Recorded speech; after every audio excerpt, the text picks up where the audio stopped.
to the friends out there. Okay, now Mom's going to do her podcast.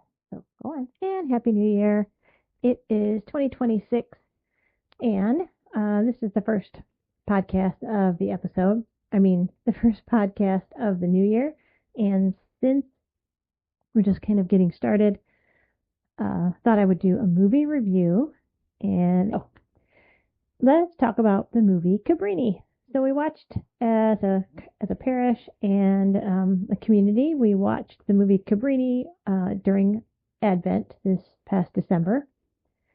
I'm going to talk a little bit about Cabrini, Mother Cabrini, the person, and then also the movie as well. I'm going to talk about a little bit about both the person and the movie. Obviously, the movie was, it's not a documentary, right? Even though it's based on a true story. And so they take there's some embellishments there. Obviously, there's some things that are a little bit more simplified for the sake of the story, since you only have about 2 hours to tell the story. I would encourage you, though, to do some research or read some books about Mother Cabrini if you're interested to know more about her. As I was doing some research, because I wanted to talk about the person as well as the movie for this episode. And so in doing some research for it, it was very interesting to learn more about her as a person, and then also kind of see where they embellished a little bit with the movies and then other times where they maybe simplified it a little bit, the storyline, for the sake of time. So I want to talk about her first, and then we'll talk a little bit about the movie itself. So a little bit about Mother Cabrini. She was born Frances Cabrini. Later, after she became a sister, she took on the name Xavier in honor of St. Francis Xavier. She was born in 1850, and she was premature, which led to some health complications. Remember, this is the 19th century, and she lived to be 67. She contracted smallpox at some point in her life, childhood, I believe. And of course, this is pre-vaccines. And so some of the complications that come from smallpox after recovering include heart problems as well as breathing problems. And so she struggled with those things later on in her life, which actually was a stumbling block for her to becoming a nun. So there were a few different orders who refused refused to receive her as a nun into their order because of her health. Although, from what I read a little bit in Britannica Encyclopedia and some other articles, there was also some politics at play. Oh gosh, politics in the church! Imagine that. But she did eventually become a sister in the Missionary Sisters of the Sacred Heart of Jesus, and she would later. She was born and raised in Italy, and her early vocation was there in Italy, and then later she immigrated to the United States to do work there in New York City, and so later in 1909 she became a naturalized citizen. And so with her citizenship and the breadth and depth of her work, her missionary work, she would later go on to become the first American to become a saint, to be canonized and become a saint. And she is known as the patron saint of immigrants, of administrative workers in hospitals. And the course of her ministry, she began more than 67 institutions. And now those included orphanages, schools, hospitals, etc. And one of the things that the movie does get correct is her experience of, sexism, misogyny, and also racism. In particular, the racism that she experienced from fellow Irish Catholics. which I find ironic because I think a lot of people don't realize the um, how the Irish, as well as the Scottish and the Polish were, and also the Italians, were not considered white when they immigrated to the United States.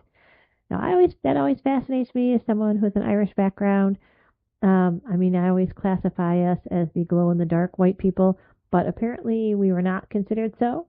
And the Irish Catholics, in particular, considered Italian Catholics to be dirty and superstitious and even just pagans, which I find fascinating because there is a lot of superstition um, and paganistic type rituals in the Irish Catholic faith. At least I grew up uh, knowing that you could hang a rosary in your tree if you uh, wanted good luck or if you wanted no rain on your wedding, right? So there were a lot of rosaries hanging in trees.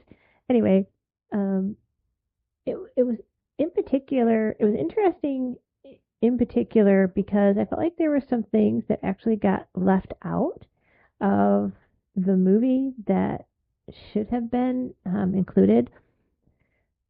Now, I'm just going to tell you that the movie is, I mean, there is a lot of patriarchy, sexism, um, racism, just blatant in the movie. For me personally, I found it triggering. I know that they were trying to uh, just paint um, a a better picture of what it was like to immigrate to the United States in the 19th and 20th century. But also, I think they were trying to build a bridge to the 21st century, and that almost as if a head nod to us here in 2026, saying, you know, it's not so different. We've always had these experiences. Immigration has always been a struggle for people. Um, so whether they are coming over on boats or whether in the late 1800s, early 1900s, or whether they are coming on planes and fleeing from uh, either persecution or uh, dictatorship or whatever the case might be. But one of the things in the movie is they really portray Mother Cabrini as having like next to zero advocates, right? Like she had no allies. But the reality was she actually did.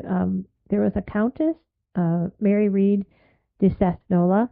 She was a wealthy Italian Catholic socialite in New York City, and she was petitioning the Pope to please send missionaries to send help for Italian Catholics who were dying in the streets and in poverty. Uh, so, in addition to that, the movie really portrays Pope Leo the 13th as being resistant to Cabrini's work. Um, but in some of the research, it showed that he was really an ally. Uh, so it's hard to say, right? Who's um, was he not? I know that Cabrini really wanted to go to Asia, in particular China, and Pope Leo really wanted the 13th, not our current Pope Leo, and for the Italian Catholics who are suffering in New York City. And so in the movie, of course, he says to her, well, what's the difference if you start in the East or the West? But I really need you to go to the West, specifically New York City. So she would immigrate there. And so there seems to be a lot of um, maybe there were more advocates for her or more allies than the movie portrays, or maybe she just didn't have that many, and um, some of the other research was trying to memorize and polish up missionary work. I suspect that so maybe it's a little bit of both, right? Because it's never as hard as we remember, and it's also harder than we remember. I think is the case, right? And so the movie probably does a little bit to simplify it and embellish it simultaneously. But I would say that the first 2.5 hours or more, it's a 2 hour long movie. So the first 2.5 hours are very discouraging, at least they were for me. And it's really like the last 20 to 30 minutes that you begin to see some hope for Cabrini and the work that she is doing in this movie. So at least it ends, I will tell you, spoiler alert, it ends on a positive note. Um, but there is a great line in the movie, which not really a spoiler if you watch the trailer, but as she's talking to the mayor of New York City, he says, "It's too bad you're a woman. You would have made a great man." To which Cabrini replies, "Oh no, men never would have done the work that I'm doing." And I thought it was like that line is a great summary of the whole movie itself. Um, and I mean, there were a couple of things that were just outrageous that were. There's one scene where the archbishop is criticizing her for her ambition. And I thought, oh, the irony as you're sitting there as an archbishop, uh, you know, in your own ambition, with your own ambition. Um, and it's just one of those movies that kind of captures this idea that um, maybe the church universal, so not necessarily the Catholic Church or the Protestant Church, but the church in general, maybe um, uh, maybe we have been our own worst enemy in not wanting those who we think are beneath us, whether it's their gender, their sexuality, their class, their nationality. We don't want their help. And maybe if we worked together a little bit harder, um, we would be in a better place than we are today. So, anyway, that's my little bit take on the movie itself. Couple things about the movie itself, tech, technically, technically. Uh, so one, the cinematography is great, and I think the acting is actually really well done. The mayor, I can't remember who the actor was, but I definitely recognized his voice, and uh, it's I think it's good acting, um, especially uh, if you've seen the movie Fireproof. Sorry if you guys really liked the movie Fireproof, but it's several scales above that movie. It was produced by Angel Studios, so um, well done in that regard. Thing that you may want to be aware of is that maybe a third to half of the movie is in English. So most of it is in Italian, where they're speaking Italian, and then there are subtitles translated obviously into English.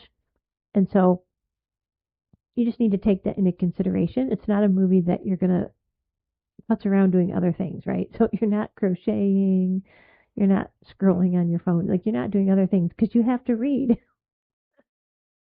the subtitles in order to understand what's going on. The other thing, someone made a comment that it almost felt like a bunch of like several vignettes strung together rather than a plot. I can kind of see where they were going as far as trying to create a plot line. I just feel like that they failed a little bit on some of the character development.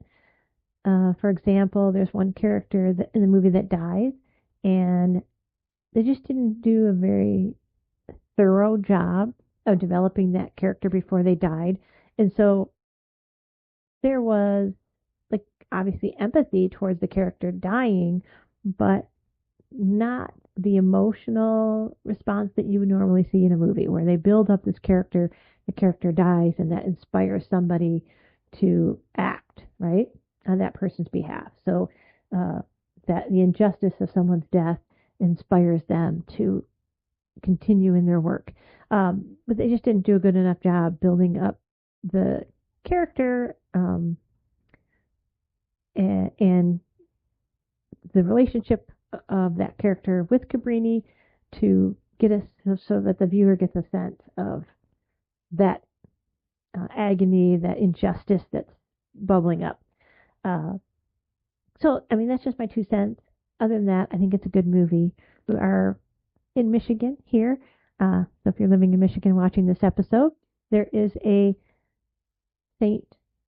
Francis Xavier Cabrini Parish in Allen Park. Um, so in honor of Cabrini. So I think it's a good movie. It's definitely worth your time to go ahead and rent it. Be but be aware. I think in light of the current events of our time, that there you may find some parts of it to be triggering. Um, as we see the treatment of immigrants today, and we watch the treatment of immigrants in the movie, you you may find that you're frustrated that we haven't come as far as we thought we have, and just to give yourself a little bit of grace as you experience that when you're watching the movie, um, and to know that your sense of injustice, that St. Cabrini uh, sees you and hears you. I guess for me, in a sense, the movie was um, the saints who have gone before us, right, of the 19th and 20th century, those who did the hard work of immigration. They are the great cloud of witnesses that are cheering us on as we continue the work of bringing justice for the immigrant. So.